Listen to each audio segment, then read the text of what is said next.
Hello, Nay. Napatawag po kayo. Kamusta po? Anak, baka meron ka pang 10,000 dyan. Pangdagdag lang sana sa pang-araw-araw dito sa bahay.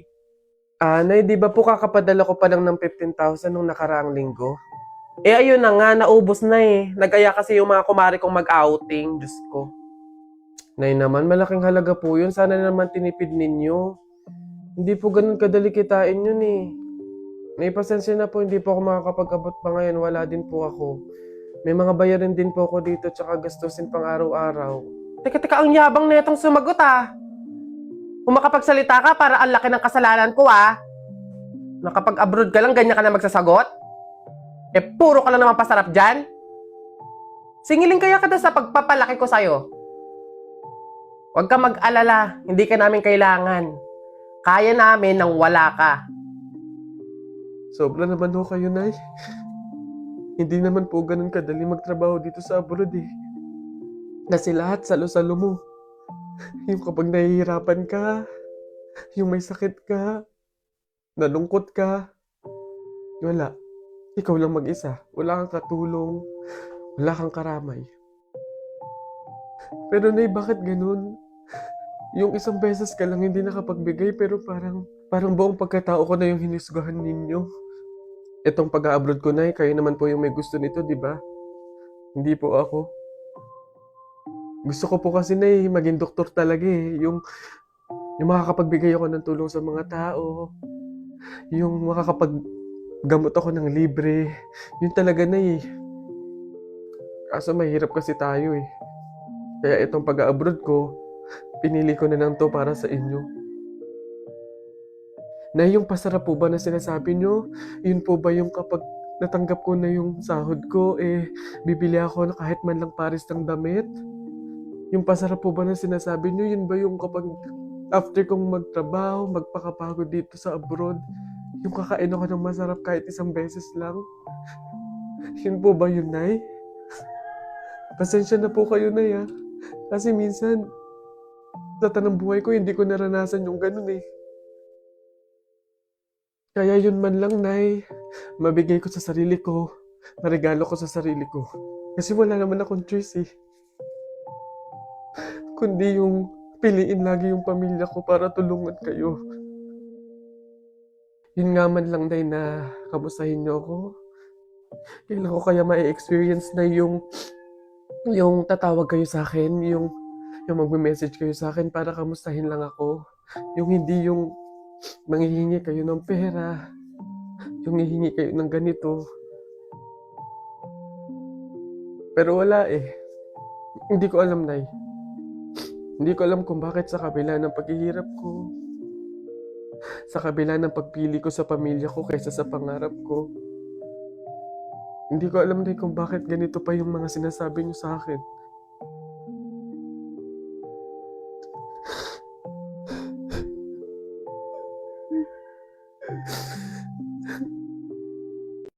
Mudawa, muta-ruta-ruta.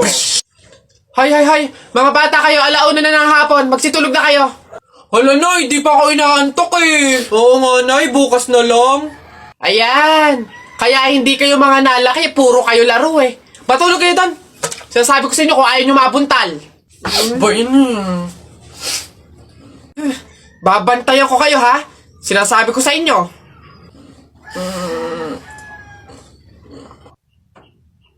Dali, matulog.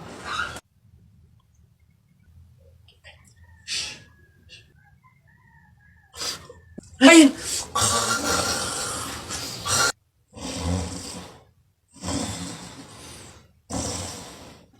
Sabi ni Ninoy Aquino, lahat tayo pantay-pantay. Taas mo yung kilikili mo, lahat tayo patay!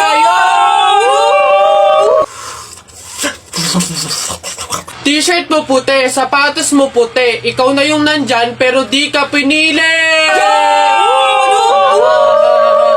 Hoy! Anong sinabi ko sa inyo? Uwe! Uwe! Itong mga bata. Excuse me po, magtatanong lang po, mawalang galang na. Wala po kasi kaming chicken oil dun sa table namin. Hihingi lang po sana ako.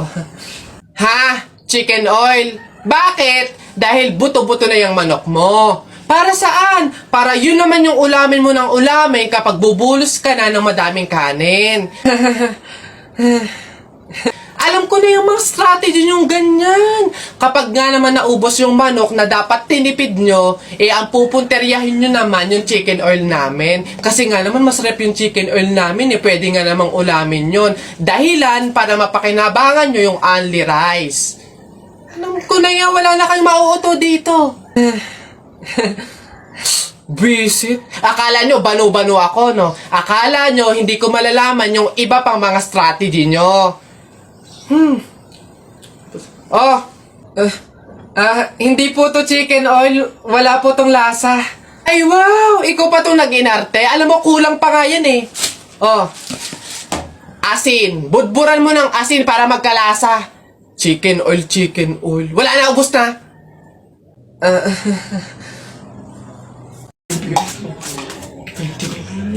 Hoy, Aida, ano daw bang pinamatay? Aba, inatake daw sa puso. Condolence Mare. Ayan eh. Hoy, ang lata na nga ng pagkakaluto ng sopas, wala pang Ricardo. Diyos ko po, tama ka. Kanina nga akala ko, Diyos ang ibibigay. Aba, tubig. Nagtitipid ata.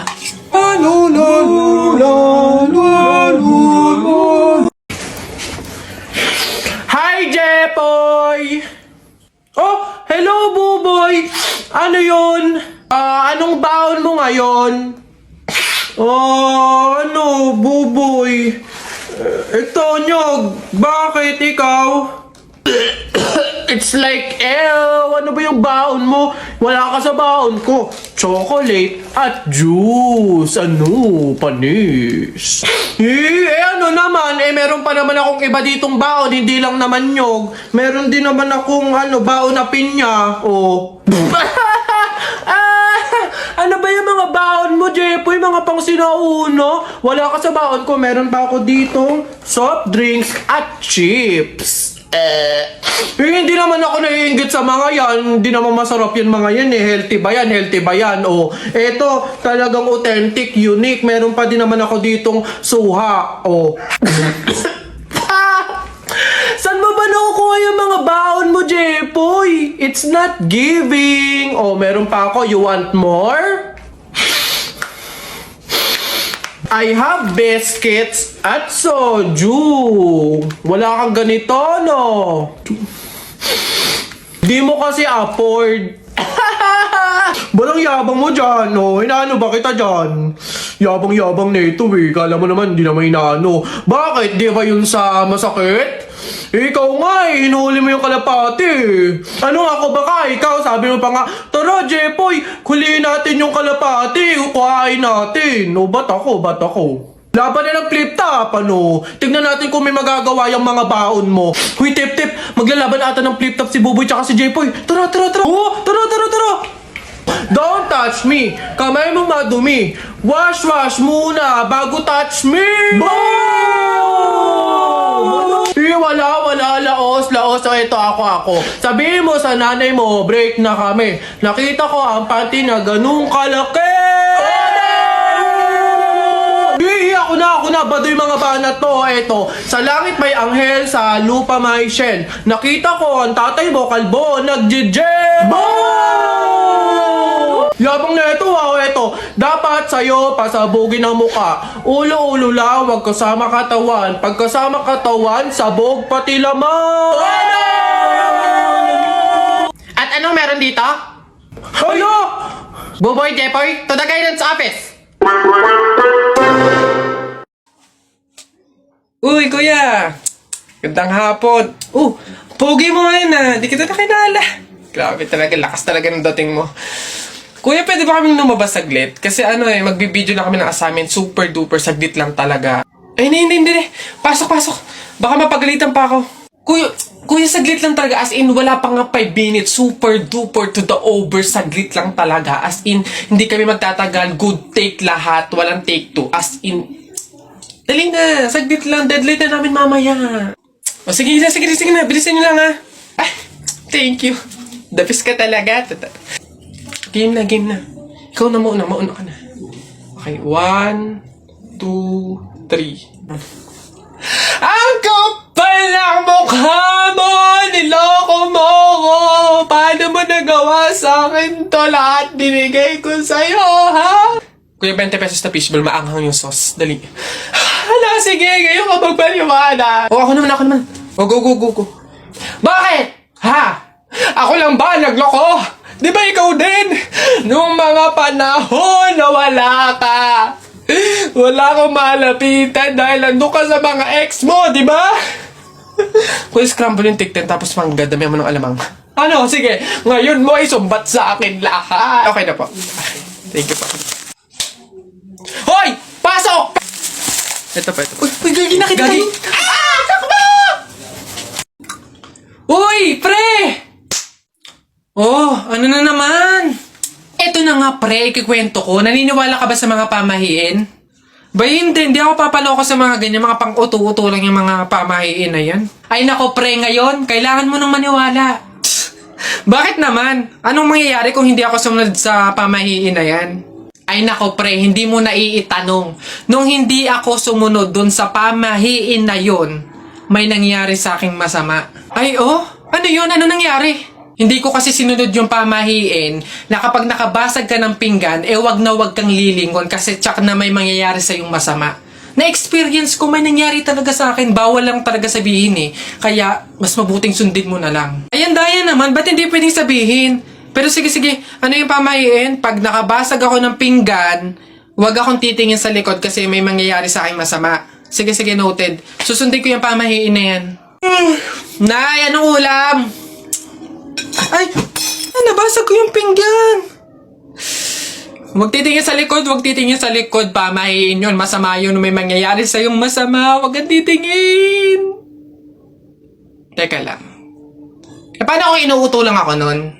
Paano kung hindi naman totoo yung mga pamahiin na yan? Diyos ko po, hindi ako papaniwala sa mga ganyan.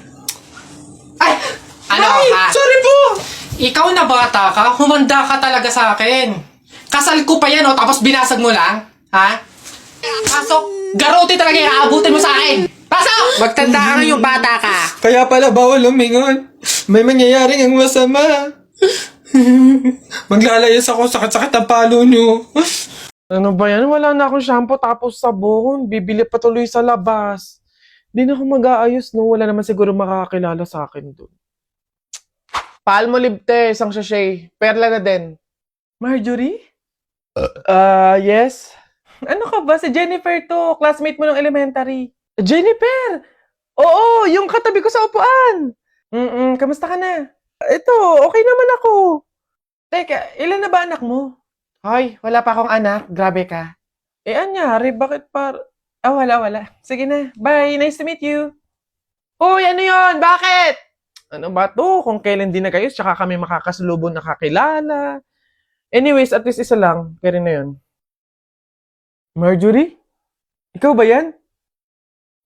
Hala, siya ba yung ultimate crush ko nung high school? Hindi ako si Marjorie, oo. Nanay niya to. Si Marjorie kay, ikaw yung muse nung high school tayo. Alam mo bang matagal na kitang hinahanap sa social media kasi gusto kong lumabas tayo paminsan-minsan, makilala ka, ganun. Ay, true ba? Tara! Free naman ako ngayon.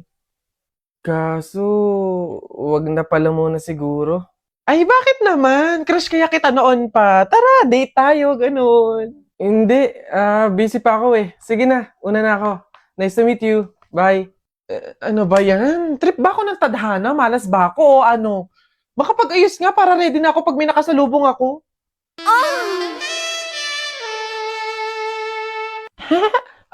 Nasa na yung mga batchmate ko dyan? Yung mga pogi kong schoolmates. Ngayon nyo ako salubungin. Ay, wait! Ganda ni ate ah! Panis, very Latina. Te, pembariete! Che, tatsaka nyo. Bala nga kayo dyan. Ba't ganun?